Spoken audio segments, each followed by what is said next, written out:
Welcome in. Latest episode of that SEC podcast. I'm your host, Michael Breton. Go by SEC Mike on Twitters, and he's fired up. Chris Money Maker Marler. What's up, buddy? How you holding up there for the latest Marler Monday? I'm just, before Bama loses to teams in this chat, it is just a fucking onslaught of horseshit comments about my looks and whatever else for like a fucking hour. So can't wait. Hey, for the first time ever, someone literally sent me a recipe. I wanted to spare you this information, but they sent me a recipe for cooking crow in case you'd like to eat it. You have any interest in eating crow?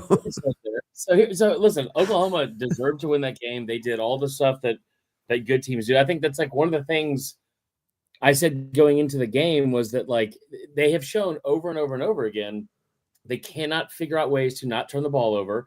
That's what Alabama has done better than any team in the SEC this year. I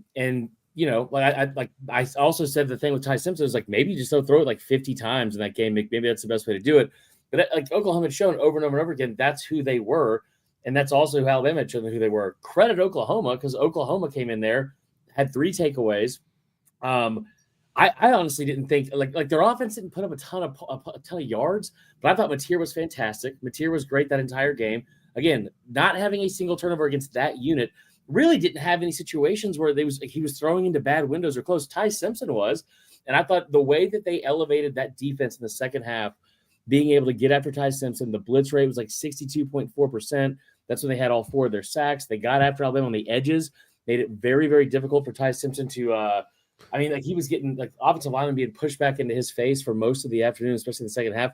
I thought it was really, really impressive and a great job. And now here's the thing, like that Oklahoma team can go compete for a national championship because now you scratch the surface and you're like, dude, if Mateer can just play mistake-free, he doesn't have to go put up 300 yards of offense. He can just play mistake-free. And if he can do that, the way these freshman running backs get going, the way that they're getting healthier as the season, like I would assume would go on, if that happens, and you got to think too, Mike, they get Missouri with most likely a backup quarterback or a banged-up Purbulla. They get LSU most likely with a backup quarterback. You're going to get 2 teams at home to close the season that they're 2 revenge games from last year, and then you get a chance to put a fucking bow on this season towards the end of the year. That's awesome. And then you're not going to go to Atlanta, and you'll get an extra week of rest if you get into the playoff. Everything that had happened all season is why I made the fucking prediction of what was going to happen. It happened every week for both those teams all season. It didn't happen in this game. I was wrong. Credit Oklahoma. I thought it was an awesome job from their team, from their preparation, not rolling over diet. And here's the last thing I'll say to you, Mike. You get to a playoff game, and I don't think the sky is falling for Alabama. But if you get to a playoff game, I said this on your show last week, Bama has to make sure they are able to go do little things that they don't do well early to feel confident that they can do them late, mainly field goals. And when that, I'm gonna try not to say that was such a pussy-ass move from that kicker. That was such a pussy-ass move from that kicker to go in there and then yell at his long snapper. You missed a 36-yard field goal. You know who doesn't do that is Oklahoma. And so when you go to games where defense travels in this league and in college football, and then you also have situations where you have like a field goal kicker who's 7 for 7 from 50+, yeah, man, like that'll go win you ball games. And again, if you're playing like this where you don't have any turnovers for the first fucking time all season, then yeah, man, that's a really, really good team. Well, you know who else is really good? One of our favorites, Cousin Rick. It's Texas A&M's biggest fan, Cousin Rick. Gig 'em, Aggies. Thank you, Rick. We'll talk about A&M here in a second, but he says, Marler's a great guest. Thank you. And shout out Russ. Marler is the GOAT guest. Greatest of all time. Shout out Marler. And shout out B-Dad. B-Dad gifted a membership to Marler? I don't think so. He gifted it. I'm down 5 pounds from last week, so fuck y'all. Dustin, welcome. Hey, well, last week I also asked you, Chris, I'm like, Alabama, is it time to be a little bit concerned? You've kind of already answered this, and you said, why? Because they keep winning. Well, that's done with now. I told you I was concerned when it gets to the bigger picture because they can't run the football. There's definitely reason to be concerned. I tell you what was most concerning, dude, because this is crazy. I kind of thought that they ran the ball pretty well. Like I thought they considering the defense, right? They were going up against, you mean? Probably. Yeah, for sure. Like, listen, and I know what the numbers are. They were like, what, it was a 2.8 yards per carry or something like that. Like, it wasn't a lot. I mean, and here's the other thing too, Mike. It's like, here's how it's hard to be moved off this for me. Why I don't think the sky is falling for Bama. They, like, the right team won. You had a pick six. You had 2 turnovers inside your 30-yard line. But then you look at the other side of that, and it's like you had 2 turnovers inside your 30-yard line. You had a pick six, a missed field goal, which I don't even know if you should count the missed field goal thing because that just like seems par for the course for them. Look at that comment from Emily. Marler, you look great. That's what she said. And she's an Auburn fan. She's got no reason to like you, but she does. Auburn fans like me more than Bama fans. I don't know why.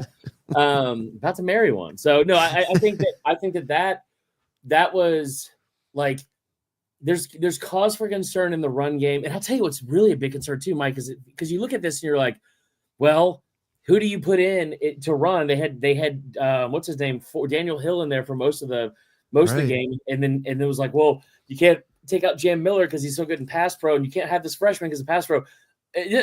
Jam Miller is a very large human. Daniel Hill is like 6'1", 245. Both of their asses were getting blown the fuck up by defensive backs from Oklahoma. So if that's the case for the pass pro for Alabama's offense, then I'm putting A.K. Deer in now because he's the most explosive player in that backfield, or I'm keeping Daniel Hill in and you work on the pass pro stuff. There's so many concerns they have there because you have an offensive line that should be very, very good at just moving bodies, and you still can't run the football.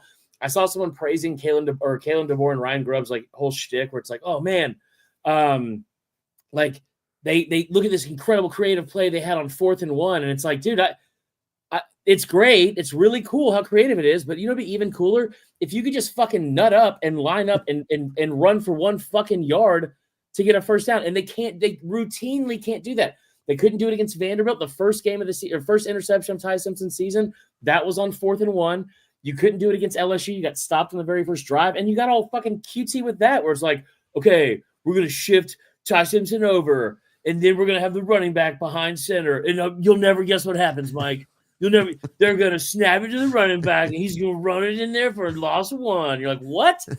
So all of those things I think are so that's not winning football to me. Like that's not winning.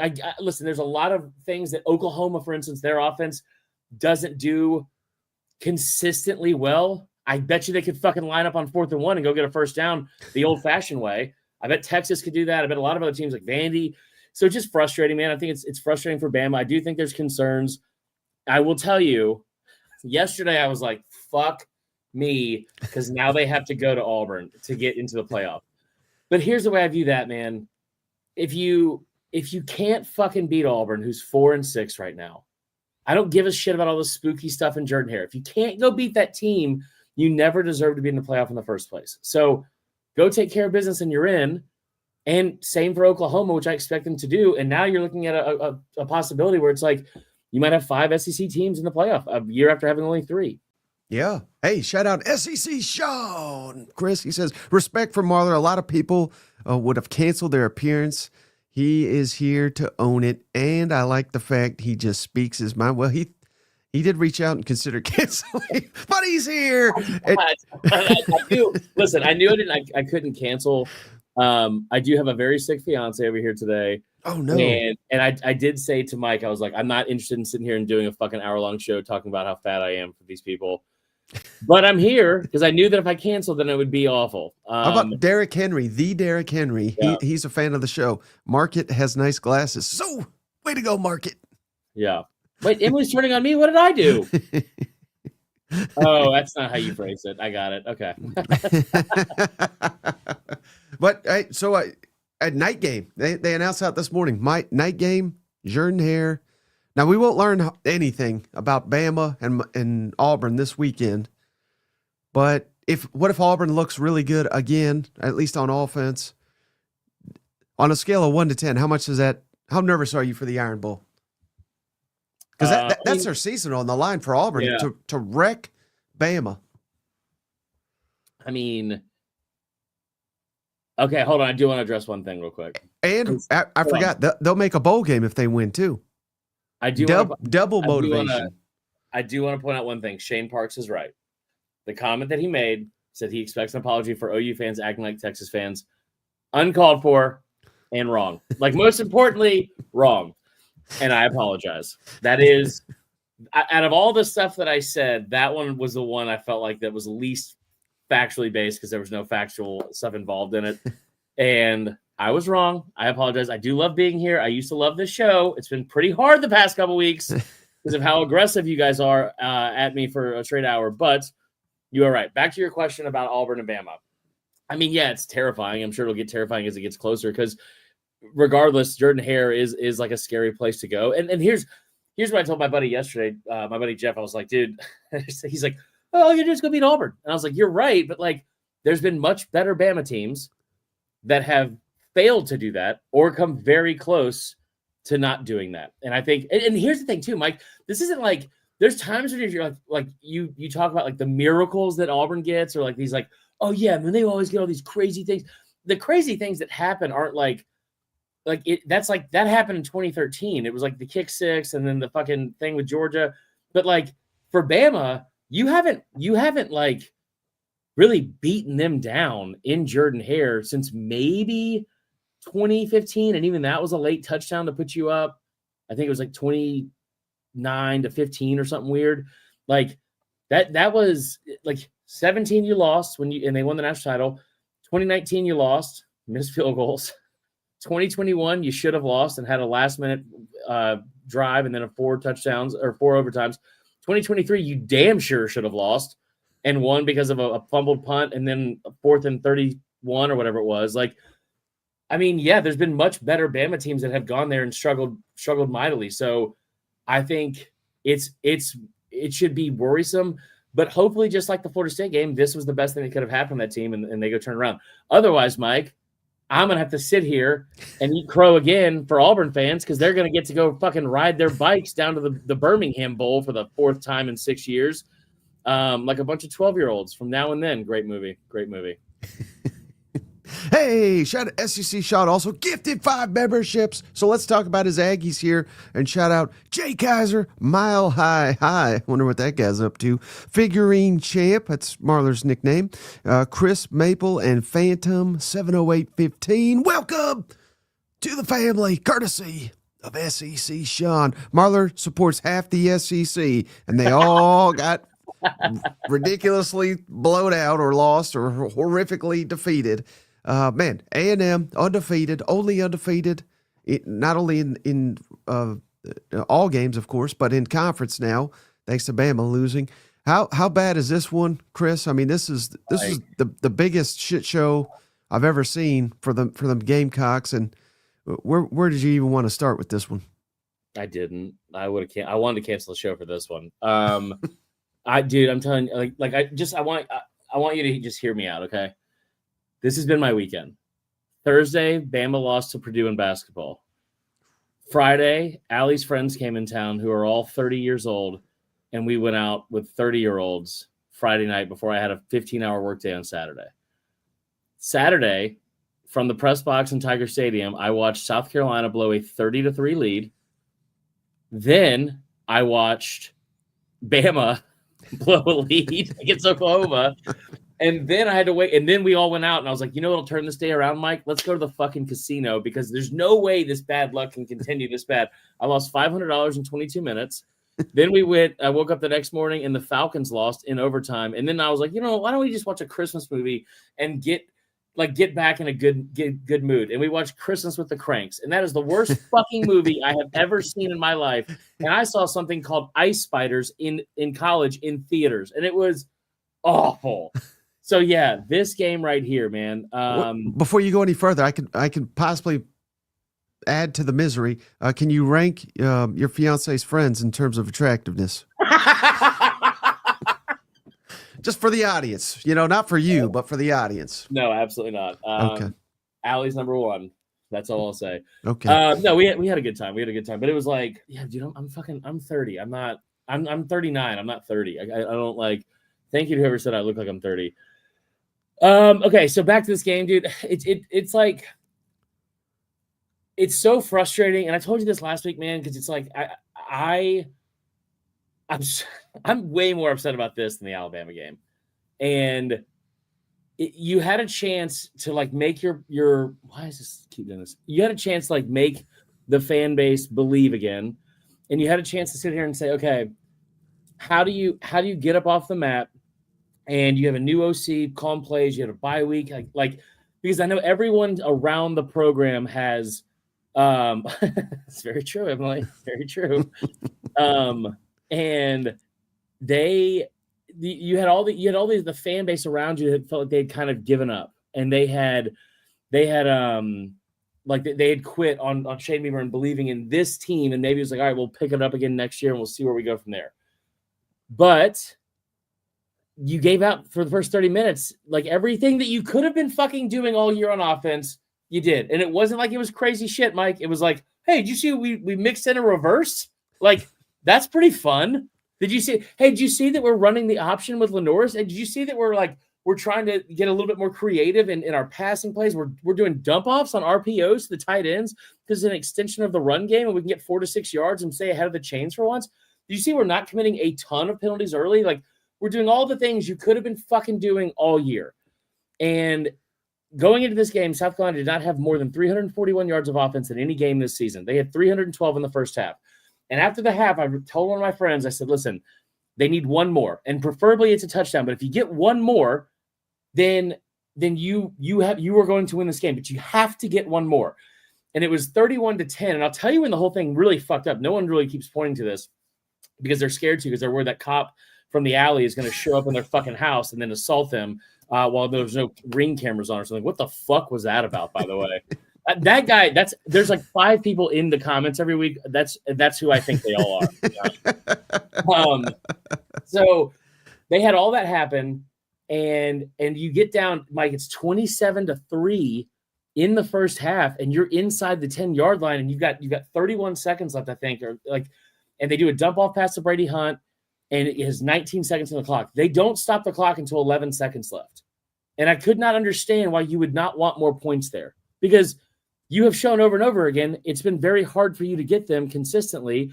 And there's no reason to take your foot off the gas. And then they did. And then you saw they come out and they score. And I kept thinking, listen, you just need 3. You just need to find 3 more fucking points. Because here's the thing too, Mike, A&M hadn't done anything to you on offense the entire day. There was no reason to change anything or play scared. They hadn't consistently done anything to you all day. And the moment they got the 4th and 12, you could see Carolina's defense start backpedaling a little bit and playing on their heels and starting to get a little bit dicey with like their confidence and decision-making. Then you had the 4th and 1 where he decides to go for it. And then here's the thing. It was a 47-yard field goal, and that's not by any means, as Texas A&M's kicker showed, by any means that's not a lock to make, right? But I tell you what, from the track record, and as Oklahoma fans are now familiar with, like, that's how I base a lot of my decisions on, is like, hey, here's the track record all season. You haven't been able to get 1 yard consistently. You really have not been able to get 1 yard consistently at any point this season. So kick the fucking field goal. Go up by 23, and then force Texas A&M to start trying to go be a little bit more like, oh God, well, should we go for 2 here, or like do we need to start thinking about like conserving points? Do we need to start being more aggressive with what we need to do? Like, you put all the pressure back on them, even if it's just 3 points.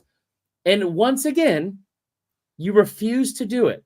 And the thing that's so frustrating about this, Mike, is that like they have lost the ability to know how to win. And that's not like, that doesn't mean they can't win games, because they'll probably beat Coastal Carolina. They might beat Clemson. But here's a great example of it. That team I just mentioned, Clemson, shit the bed as many fucking times as they could. You can clip that. There's a lot of cuss words in that sentence. Like, they shit the bed as many times as they could in the final however many minutes against Louisville, and they still found a way to win. I think South Carolina has lost the ability to know how to win games under Shane Beamer right now. Like, maybe they get that back, but now, dude, now you have to really start to wonder, because in the first half of that game, you could have turned a corner, got to 6 wins, or 6 wins could have been on the table because then you beat them, you beat Coastal Carolina, and now you go into a game against Clemson, man, and you talk about the sliding doors of this and the dominoes that could have fell. Then you could have been in a situation at home beating Clemson for the 3rd time in 4 years. Yes, it's a disappointing year, but you finish 6-6 and you go to a bowl game, and look how you did it on your way there, beating Clemson, beating a 7th top 10 opponent in the month of November under Shane Beamer. But instead, the biggest collapse the SEC has seen in 21 years. Teams were 0-286 in SEC games when down by 27 or more points until Saturday. It's fucking unbelievable. Yeah, and now the pressure ramps up. There's a lot of fans calling for his job. I think it's still premature for that, but I think that's somewhat fair, don't you? With what? Fans calling for his job? Yeah, I do. I mean, like, I've said this. What grown adult do you have in your house barking? I have. It's my girlfriend. She's barking. I was going to say cousin Shane, but you beat me to it. No, I mean, like, I think the thing that's frustrating with him is I don't know the right answer, because here's the big picture part of it, man. I broke this out on my show last night. The big picture part of it is this, man. If you bring him back, which I personally think he's earned the right to do, that doesn't mean it's the right decision, because I saw somebody say this the other day. Listen, man. Yeah, Steven up, roll tide. More like Steven down bad after this week.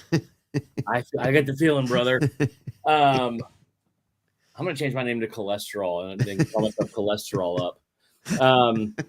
So here's the thing with South Carolina is that, like, they are most likely going to go 4-8, and maybe you go 5-7, and you can have that in your back pocket. You beat Clemson this many times, but my big question is, man, like, if you go to next year, because now you have to get all these kids to buy into why they shouldn't be taking calls from people in the portal, like why you should come back. Is Lenore's going to come back? Are you going to make the right hire at OC? You've proven time and time again you can't do it.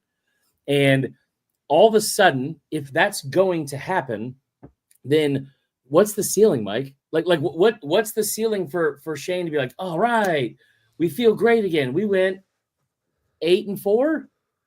Because if he goes 6-6, you're like, and then even if he goes 8-4, Mike, even if he goes 8-4, then you're still looking at this thing. It's like, well, like, who's to say he doesn't have a massive fucking dip the next year? Because that's what happens every year. Yeah, and don't you think it's fair? I'm sitting here thinking back that the team. I mean, this has basically been who they've been all year. Like, there's not really been a highlight. That Virginia Tech game was ugly. And for whatever reason, Beamer's teams always start slow, but they always heat up. Yeah. And it just never happened this year. And I don't know why that is, but don't you think it's fair to say this is a team that has, like, just shown minimal to no improvement? Yeah, I mean, it's what my coach in college would have called just being a mental midget. Like, I mean, for real, like it's like, I don't know. I don't. Can SEC do better? I don't know who they should target. I don't have the answers to any of those questions about what to do next. I'm still trying to wrap my head around the fact that, like, just how bad things have gotten. But Saturday, like it is. You were 3-5, Mike, going to the Bama game, and everyone had the same mindset of, like, well, it can't get any worse. And then it was like, it can't get any worse, man. So, and then they blow the game against Bama, and then they blow this one. And that's why I'm like, when I brought up the thing, I was like, I think he's earned the right to fix this, and he says he's going to fix it. And there's a real part of me that believes that, Mike. I feel like he's done a lot of good things for South Carolina. He does a lot of things really well. Like he coaches special teams really well. He recruits very well. He's gotten that fan base and the donorship to believe in the program enough to build, like, top 15 facilities in the entire country. Like, they have done a lot of stuff around the program since he's gotten there because of him. And even with that loss, he's still 6-2 in the month of November against ranked opponents. Like he has done a good job at some things. He has failed miserably this year in so many other areas, and so has the team. And part of that, like all of it falls on the coach, but part of it also is like, hey man, I know you're not the one calling plays, but you're the one writing his fucking checks. Like that guy should have been fired weeks ago. I would think that the play calling we saw this past weekend, that probably beats Alabama. And then who knows what happens for the rest. Like maybe they do figure out a way to go into A&M and finish that game off. But now I just think things are so bleak. And when I made the comment about how he's earned that right, somebody made the comment that was like, well, if you wait a year to do what you should do this year, what's the point? Because if you're not going to be any better off in the long run, does it really fucking matter? And the answer is probably no. Yeah. Hey, shout out Russ. He said when A&M was down 27-3, if we could just hold them to a field goal, we'll be down by only 4 scores, and he nailed it. So we said all that, but we haven't talked much A&M. You know, is this the team of destiny, and how much do you credit them for getting down in this massive hole and not going in the tank? Because I thought by the end of the first half, they were really pressing. They were trying. Marcel Reed was making mistake after mistake. Yeah. Receivers were dropping the football. Defense, of course, one missed tackle, and Nick Harbor's, he's gone. Just mistake after mistake after mistake, and they had to be damn near perfect in the second half to mount this comeback. Yet they did it.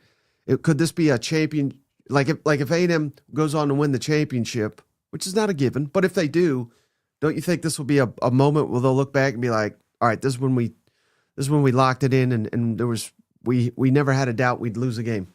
Yeah.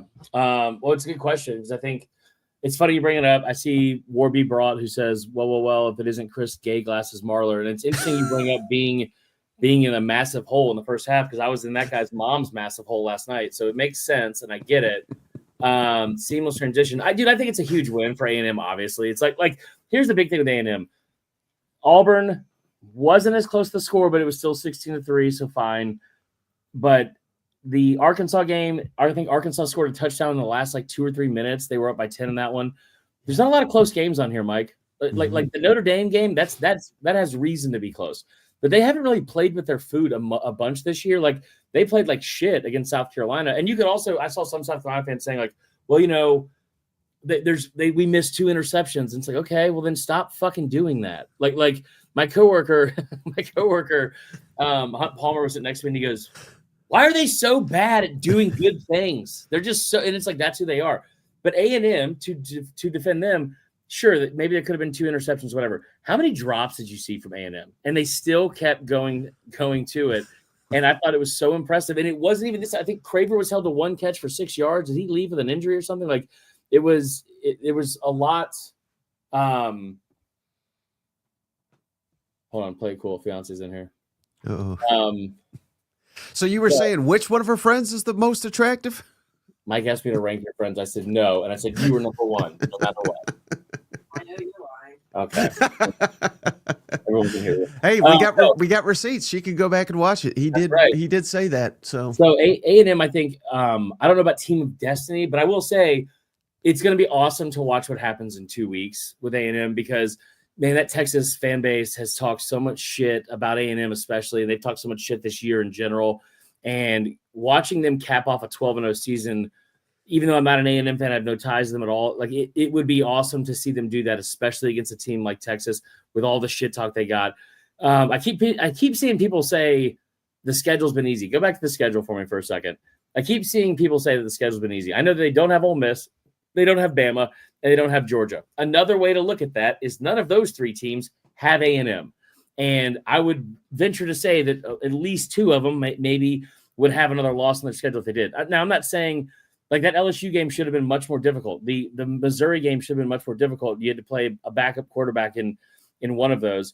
But going on the road and winning at Notre Dame is a really, really impressive win. Florida has given a lot of teams fits. It wasn't them. Mississippi State has given a ton of teams in this conference fits all season, and they didn't struggle with them at all. So I don't know if they're a team of destiny. I hate to say this. I'm not trying to be a dick towards A&M.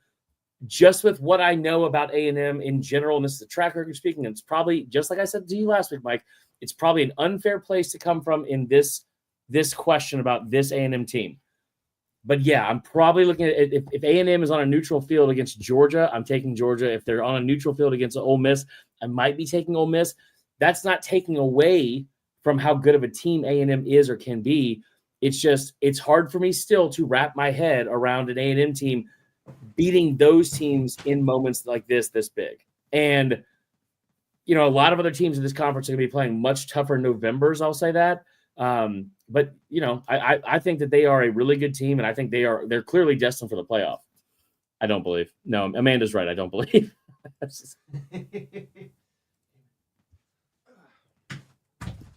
Where'd you go? Sorry. I was trying to do something over there. Like what? Well, don't tell me. I don't want to explain the inner workings of this. Yeah. Of that guy's mom's hole. Yeah, I was looking her up to see if I can share photos of her. LinkedIn. So.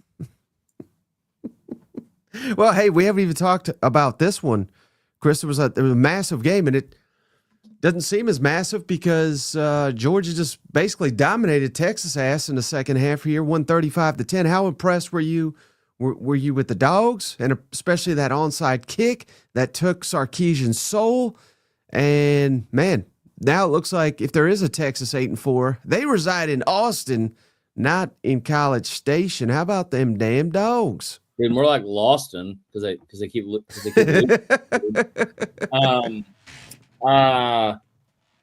One, I want to give a shout out to something else in Austin first. I would be remiss if I didn't do this. One of my good buddies from back in Atlanta, stand-up comedian Dedrick Flynn, last week in Austin became the newest full-time member of the Kill Tony lineup, and won. If you saw a video of a crazy black guy screaming about Febreze plugins, oh wow, Dedrick. So that's a pretty big deal.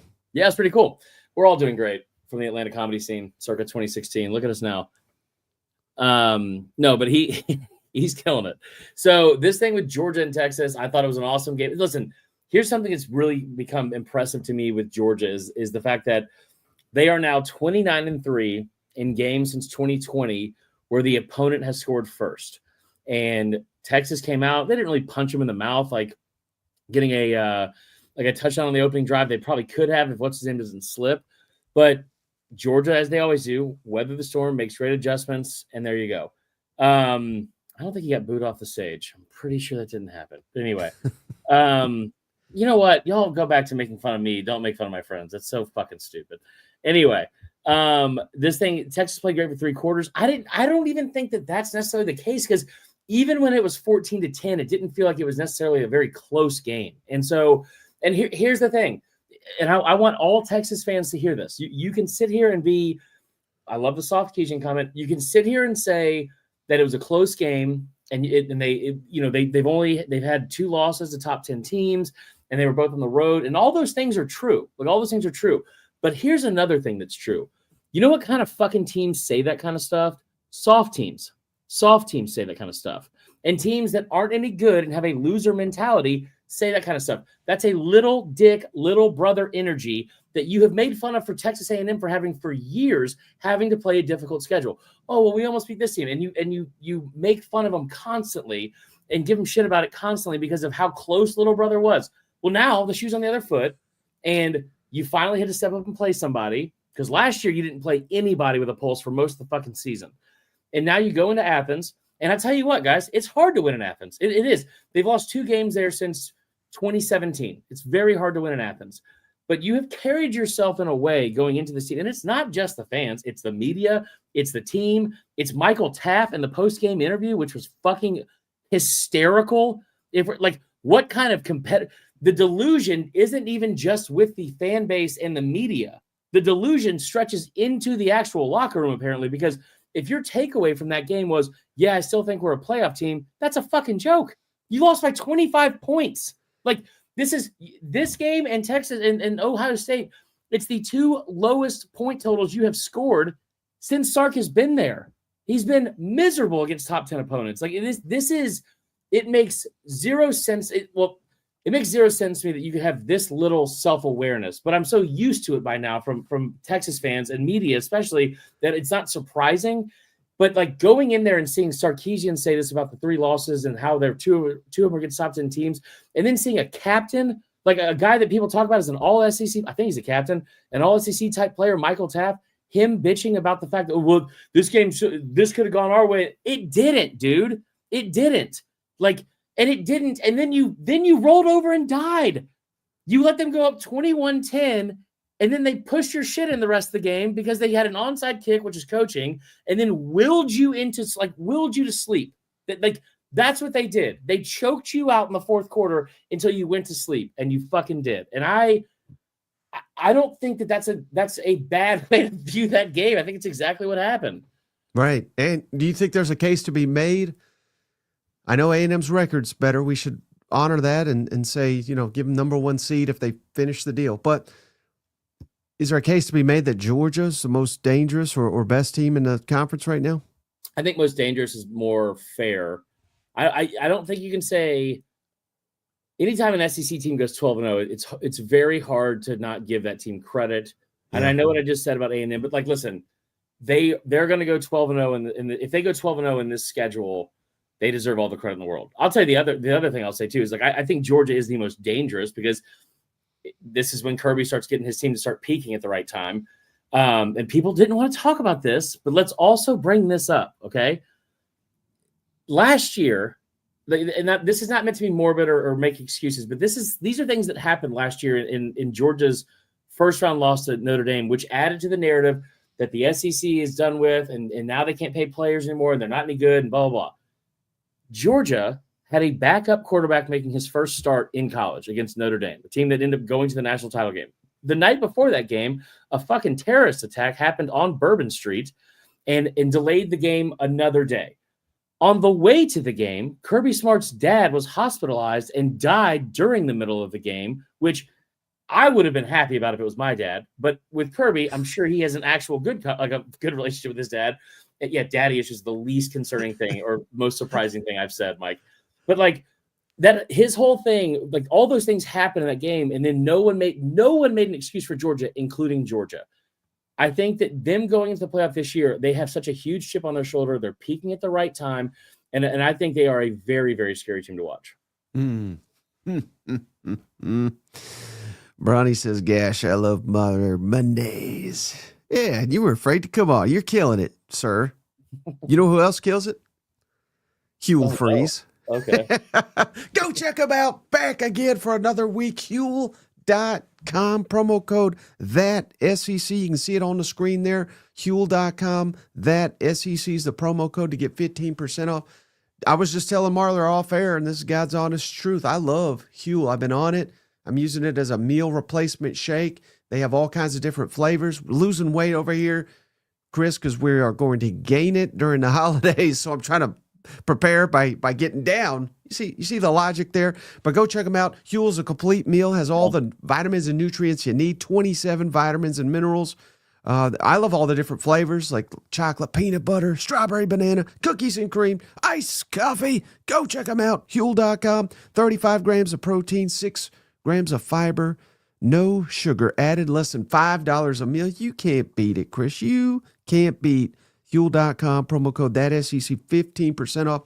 They sent me a bunch of stuff, Chris, and I liked it so much. I'm using my own money to order more because, again, you can't just do this for 2 weeks and it's going to have an effect, right? You got to do it weeks after week. So I'm signing up. Right now, Mike. Well, I need to borrow some money after what happened at that casino on Saturday, but I'm Huel in. Hell yeah, brother.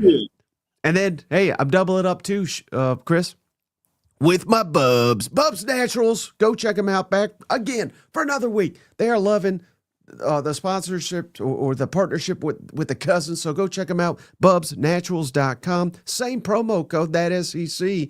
Get you 20% off of your collagen. We need to get you some collagen after the weekend you've had here, Chris. You got stiff joints. You got you know, stiffy, recover from the gym, whatever, or you need your hair and nails taken care of, they got you covered over at BubsNaturals.com. Promo code that SEC for 20% off. Again, that's Bubs Naturals. Promo code that SEC, 20% off. Huel, Bubs, go get it. Mike, I got some comments to get us caught up on here. Okay. Yes, sir. I just showed my mom a picture of him, and she said, he's handsome, but is he gay? Well, here's the thing. That means I'm losing weight. I used to get mistaken for a gay and a lesbian a ton before I had the beard. Got a lot of Rachel Maddow comments. So I used to do stand-up. So that just means that I'm back to losing weight, which I love. The other question was, Marler, if you had a pod, I'd listen. I have like 8, so check this out. Locked on. Yeah. Talks, and then also Fourth and Wrong. And then the last one I'll say is somebody said Marler is banned from a golf course in Alabama. That is actually factually incorrect. I'm banned from Shreveport and a golf course in the Woodlands, Texas. But I do believe the Shreveport thing is lifted. Okay. Well, thank you for that update. Thanks, Dad. I've been wondering. I'm also wondering. We haven't even talked about this. This is wild. I don't care so much about the game. Shout out Ole Miss, though, for getting to 10-1, 34-24. But all anybody can talk about is Lane Kiffin. Is he go to Florida? And, man, this is heating up, Chris. Here's the latest. And this is real. Now, I'm not saying anything because I don't know. I don't think anybody knows. You know, people will tell you they know this, that, and the other. I don't think a decision has been made. But there is actual a reality here where Lane Kiffin does not coach. Now, I'm already ahead. We've already talked about the playoff. He may not coach the playoff and Ole Miss is getting there, but I hear he may not even coach the Egg Bowl. Like, he may not be sticking around for that. I mean, this is insanity. What are your thoughts on this? Lane Kiffin finally making the playoff at Ole Miss, and he may not be around to coach it. So you, I'm sure, and everyone in the comments thought I was late because I was avoiding being on here or whatever. I was late because I was putting together I was putting together a article and posting on social media that we're reporting from our website here in Baton Rouge, LouisianaSports.net. And ESPN 104.5 that Lane Kiffin's wife, Layla, is in town right now touring Baton Rouge. It's been reported by multiple outlets, including ours. So he is the him being open to at least looking is happening, and it's happening right now. Back to this game, because I do want to like, I feel bad for Ole Miss fans. I don't actually. But like, I don't. Most of them are paying for, like, if there was money from an Ole Miss fan in this comment section, it would be their daddy's money, guaranteed.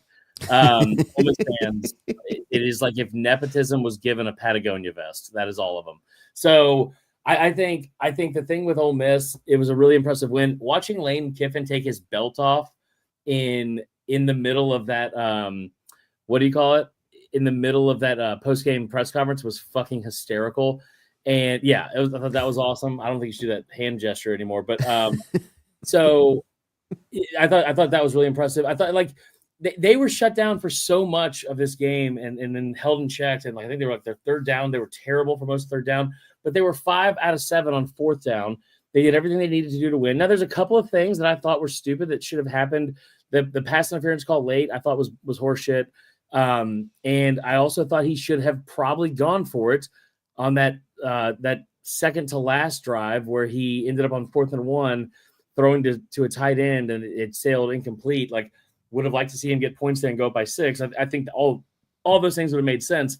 But yeah, man, I think the Ole Miss thing here this year, they didn't deserve to be in the playoff last year. They haven't necessarily played the toughest of schedules this year, but I will maintain this.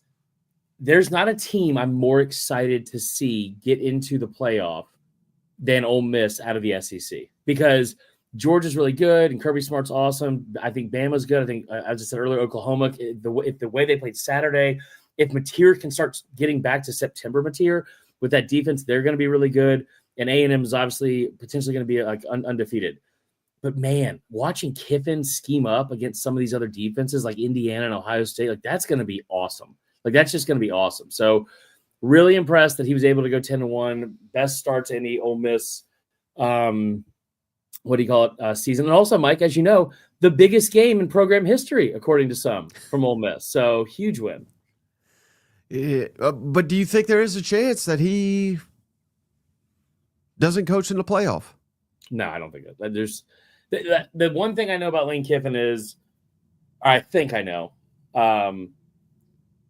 I don't see him finally getting to what would be the promised land for him like getting to the playoff and earning this. You gotta think about the trip he's taken, man. Like, dude, this is a guy who was so fucking selfish and narcissistic in 2016. He quit on the Alabama team during the week of prep going into the national title game, a game where they lost by, I don't remember. I think it was like 1 point or 3 points on a pick play and over. Like that is, I think that game probably goes differently in 2016 if he's there. And he was so selfish the way he was handling his whole process. He's gone. All the stuff he did before that, but like he's really made so many positive changes in his life and righted so many wrongs. And it's like it's hard to have the people in the SEC agree on anything. And I think one thing that people in all of college football agree on is they really do love this version of Lane Kiffin. Maybe Ole Miss fans won't if he ends up leaving, but right now it's been a really cool story. I have a hard time believing he's going to finally make it over the hump and get to the playoff and then not coach in those games. But maybe you've not considered this. What if it's not his decision? I don't know. Because now stay with me here. Again, this is all hypothetical, right? And we don't know where this is going. He may stay for all we know. And I hope, to your point, I kind of hope he does. Clearly he doesn't need to go somewhere else to compete for SEC and national championships. But let's say they want to hire John Summerall, which I think they do. If he leaves, I think they do want to hire John Summerall. You cannot sit around on your hands if Auburn's going to sit here and hire him. Does that make sense? So you have to get it. If he's intent on leaving, you have to move on as quickly as possible to potentially get. And I don't even know if it would be John Summerall or whoever, but you can't miss your window to hire that guy because Kiffin's sticking around for 2 more weeks.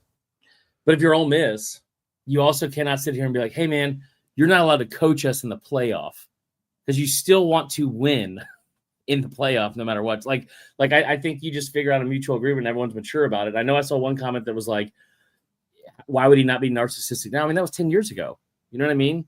A lot can change in 10 years for a lot of people. I mean, 10 years ago, I remember wanting to get a Taylor Swift tattoo and I didn't get one. And now even 8 years later, in 2023, I still wanted that tattoo. I still regret it.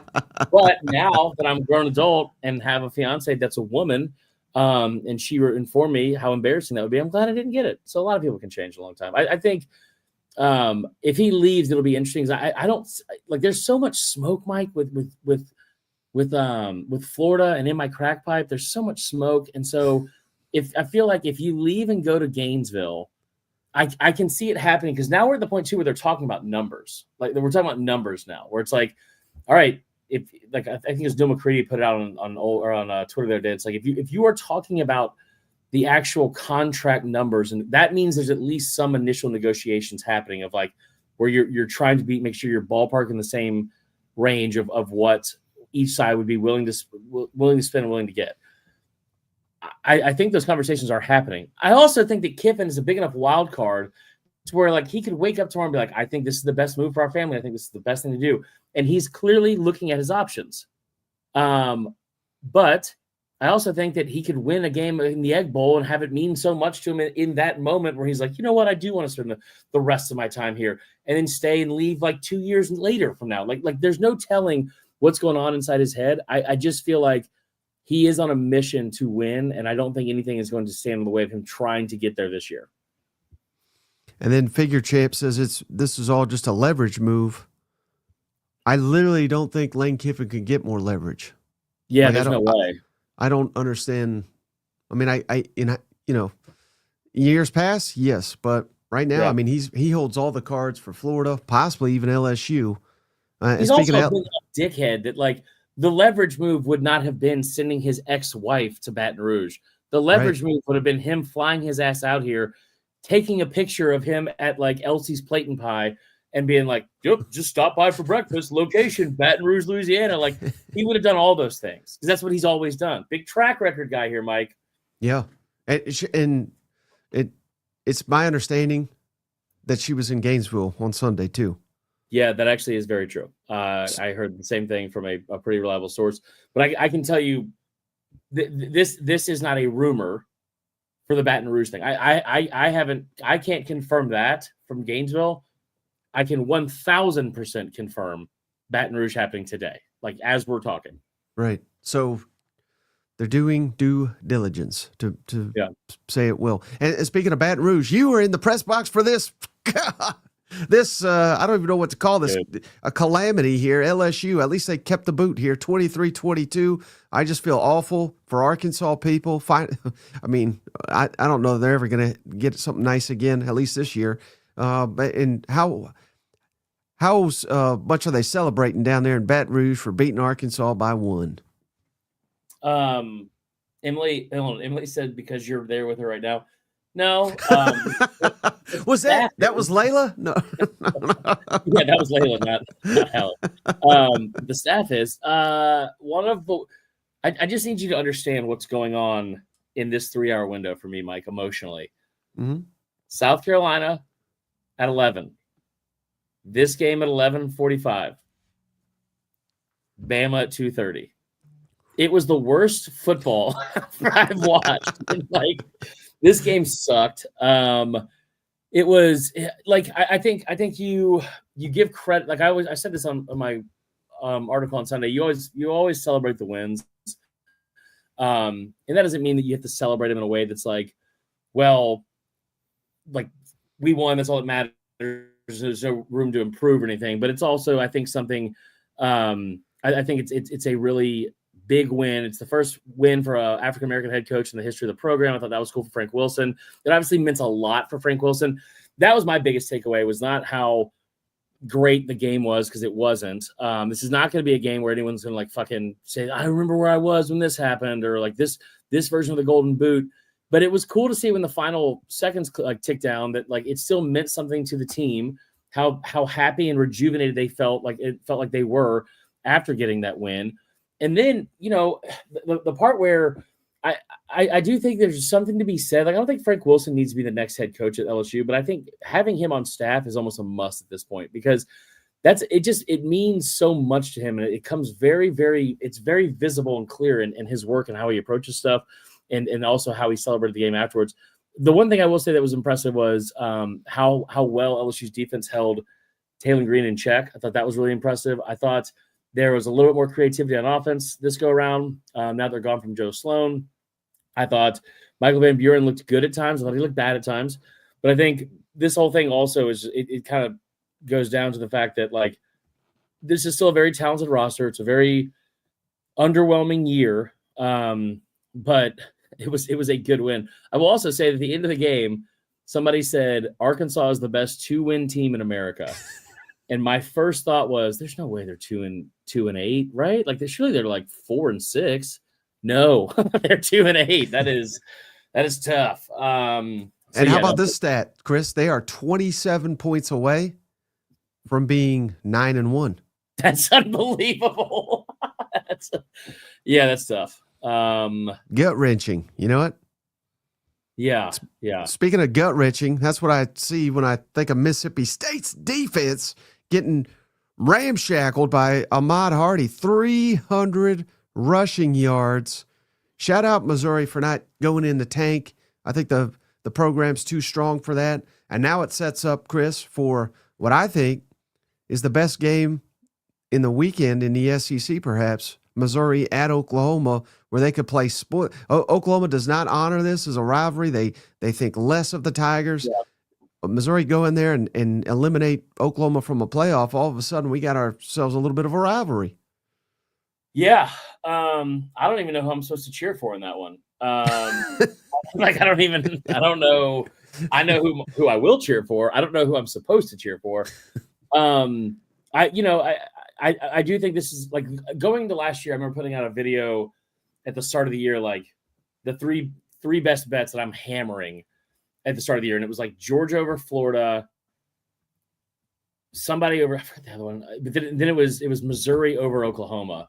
And the reason why is because all the things you just said, and in Oklahoma's first year into the conference, a game at Missouri, probably going to be at night. It's like before Oklahoma plays Bama, and it was after they played someone else. And it's like, you got them in this perfect window. And I was like, man, this is Missouri. This will be like Missouri's Super Bowl because of all the ill will they have towards this team and what they've spent the years they've spent together in the Big 12.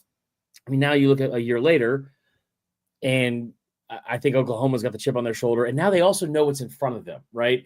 And I think that's the biggest thing. It's like it'd be one thing if Missouri and Oklahoma were playing for the same playoff spot and both were fully healthy, but like Oklahoma has everything in front of them. They're getting healthier. They're at home, a place that's been very difficult to win, like for a lot of teams this year. And then the other part of it too, man, is that like I just think that what does Missouri do well? They run the football. Well, guess what, guys? No one does that to Oklahoma. So I have a hard time believing that's gonna happen. Well, and I know you've made fun of this, which I hate you for, but you're accurate. Tennessee can't beat Florida in Florida. Let's talk about it, Mike. I mean, what do you like Tennessee in this spot? Somebody said, "Don't pick OU, Marler. We don't need you." Willie, I want you to break down that sentence. We don't need you. I want you to think about emotionally what you're saying right now and how fucking broken you sound. Anyway, we don't need you.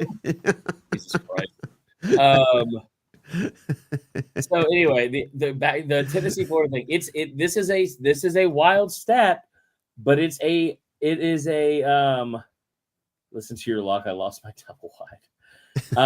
Tennessee and Florida. Tennessee has beaten Florida twice in Gainesville since 1972. Yeah, man, I don't know. I think that they win this game. The point spread was a little bit lower. Love you too, Willie. Marler's a little baby for. I'm little. Thanks, dude. Thank you. Yeah. I think thanks, Huel. So I think this is a good spot for Tennessee. It's also a weird spot too. Boo Carter got dismissed today, which is kind of odd. Florida continues to play teams really well. And here's the big thing, Mike, because it fucking happened again this week, and it continues to happen. Joey Aguilar cannot fucking seem to not turn the ball over. Now I was magic for this last week with what's his name, John Mateer. So maybe I'll work my magic again here and say that Joey Aguilar cannot go into a game and not turn the football over. It's what he does every single time he comes out. Every single time he steps foot on the field, he already has at least one interception before the first pass is even thrown. You can pretty much take that to the bank. Blah, blah, blah, blah, blah. So I've done all my voodoo. Joey Aguilar, go enjoy your 400-yard, 3-touchdown game with no interceptions. Any thoughts on Arkansas, Texas, or Kentucky Vanderbilt, which got the SEC designation this week? Hold on. Ronnie Barker says I should read the sign behind me, Mike. Show him the sign behind me real quick. Doesn't it say quiet? Yes, it's quiet. So I just, Ronnie, I'm gonna be admittedly defensive, and I want to point something out to you right now. It is 3:00 in the middle of a Monday workday, and you are here once again watching me speak about college football. So shut the fuck up, and I'm going to keep going. Anyway, no, I mean, I think that Florida, like, they're good enough to put a scare in them. They can get multiple turnovers. I guess Jermon McCoy is just not going to play this year. I guess he's just not going to play. So that part kind of sucks. I think, I don't know, man. They should win this game. I think the bigger question is, like, is everyone locked in and focused to finish out 9-3? Because you still have Vandy next week too. And I do know that you cannot go down there and fuck around with Florida for 30 to 45 minutes, because you will find out. Like they Right. have got to go win this game and win it early. Now, the cool thing about the portal is that you have enough players on this year's roster that for the most part aren't like these, like how it used to be, where it's like, I've always wanted to play for Tennessee, and I played for Tennessee, and this rivalry means a lot to me because it meant a lot to my daddy in the 90s or whatever. Like that's no longer in play. This year's team is not the teams that have lost over and over and over again. Heupel, I think he gets off the schneid on this one against Florida, but we'll see. But if last week's Florida shows up, I think they beat Tennessee. If 2 weeks ago against Kentucky shows up, they could get smoked. Do you think that's fair? Yeah. I don't know about smoked, but it's going to be interesting. I mean, like, That's a very good Ole Miss Ole Miss offense that they held in check for so long. And it's similar to Tennessee's. So it's like they're, I don't know. In a sense, it sets up well for Florida. Yeah, I can agree with that. But I still think that this is I think this is like, there's certain things that Heupel has had to do a thing every year where it feels like he's turned a corner a little bit. And I think this will be the one they turns the corner this year where it's like, you got to get over this hump, man. You have to get over this hump. And keep in mind, this is a rivalry. These two teams hate each other. And Florida is not going to be able to go to a bowl game this year. But you know just as well as I do, it would make their season to have this one last home win against Tennessee and extend that streak even further. But hey, will you read Serial Killer's comment as we close here? Champs of Little Man Energy. Sooner fans continue to be champs of Little Man Energy, courtesy of Serial Killer. Not our words, but his. I think it's that's Marler's burner. Cereal that you eat. I read it, yeah. And then shout out All Day Trey, gifted Slavin Stan Jr., big Florida fan. He's waiting for Kiffin down there. He gifted Zen Eater 82, JR the legend. Tyrese, he gifted Tyrese, the singer. And then Steven Up, Bro Dad, he gifted Marcus Breeling. Welcome to the family. Anything else? Final comments here before you check out here? That is all. And you want to plug socials or the shows? You said they don't know where to find you. You didn't tell them. I'll see you next week, guys. Okay. Thanks for showing up, buddy. Bye-bye. Hey, we'll be back with Steven here in a couple hours, 7 o'clock Eastern, 6 Central. Later. Hey, buddy, this beer's for you, Mike, and Cousin Shane. That SEC podcast loves the Pirate, and the Pirate loves that SEC podcast. Hail State.